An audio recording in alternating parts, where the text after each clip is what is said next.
হরে কৃষ্ণ বন্ধুরা, আজকের সকলকে শুভ রামনবমীর প্রীতি শুভেচ্ছা ও আন্তরিক অভিনন্দন। আজকের সকাল সকাল চলে আসলাম আমাদের কলকাতার ইস্কন মন্দিরে। এখানে এসে প্রচুর ভক্ত, আজ মন্দিরে বসা এবং দাঁড়ানোর জায়গা খুবই সংক্ষিপ্ত ছিল, সেই রকমভাবে ছিলই না। তো এখানে এসে ভীষণ আনন্দ হচ্ছে। এখানে চলছে রামায়ণ, অভিনয় করে দেখানো হচ্ছে। এখানে মোহন প্রভু স্পিচ দিচ্ছেন।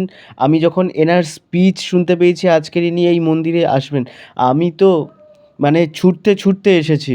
কি বলবো, আমি এনার ভীষণ ভক্ত, এনার স্পিচ শুনি তো এনার প্রত্যেকটা কথা শুনলে মানে মন ভরে যায়। আপনারা যারা এনার স্পিচ শোনেন নিশ্চয়ই জানেন এই প্রভুকে আমার ভীষণ ভালো লাগে। তো তারপর সারা দিনটা সুন্দরভাবে কাটলো। এখানে চলছে ড্রামা, রামায়ণের ড্রামা করে দেখাচ্ছেন ভক্তরা।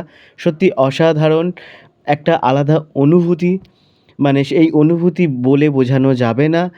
আমরা যারা সনাতনী আমরা জানি আমাদের প্রতিটা ফেস্টিভ্যাল আনন্দময় হয়ে ওঠে, আলাদা অনুভূতি জাগে। তো আমাদের এই সনাতনী ধর্ম এত আনন্দের, তো এই জন্য অন্যান্যদের একটু ফাটে, একটু গায়ে লাগে, একটু হিংসা হয়। তো যাই হোক, সনাতনী আমরা, আমরা গর্ব করে বলি আমরা সনাতনী। তো এখানে দেখতেই পাচ্ছেন কত ভক্ত বসে আছেন, কত ভক্তের ভিড়। अच्युतं केशवं कृष्ण दामोदरम्।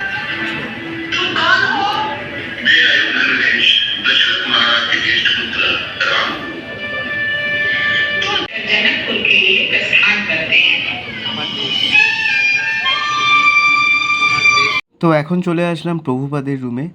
এখানে উনি কি কি ব্যবহার করতেন সমস্ত কিছু যত্ন করে রাখা আছে, আপনাদেরকে দেখাচ্ছি। চলুন। অনেকে এই রুমে বসে এক মনে জপ করেন। সত্যি এখানে না আসলে বুঝতে পারবেন না কত শান্তি।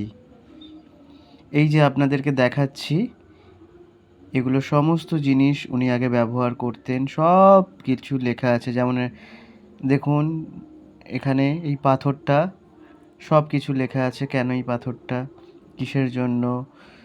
তারপর দেখুন প্রভুপাদের ব্যবহৃত কাপড়ের একটি টুকরোও সংগ্রহ করে রেখেছেন। তারপর দেখুন উনি যেটা দিয়ে দাঁত মাজতেন, সেই দাঁতের গুঁড়ো মাজন সেটাও রেখেছেন, সমস্ত কিছু। মানে এই জিনিস সত্যি এক অমূল্য, যার কোনো মূল্য দিয়েও পাওয়া যাবে না হয়তো কখনো। তো সবাই ভালো থাকবেন। হরি বল, হরে কৃষ্ণ।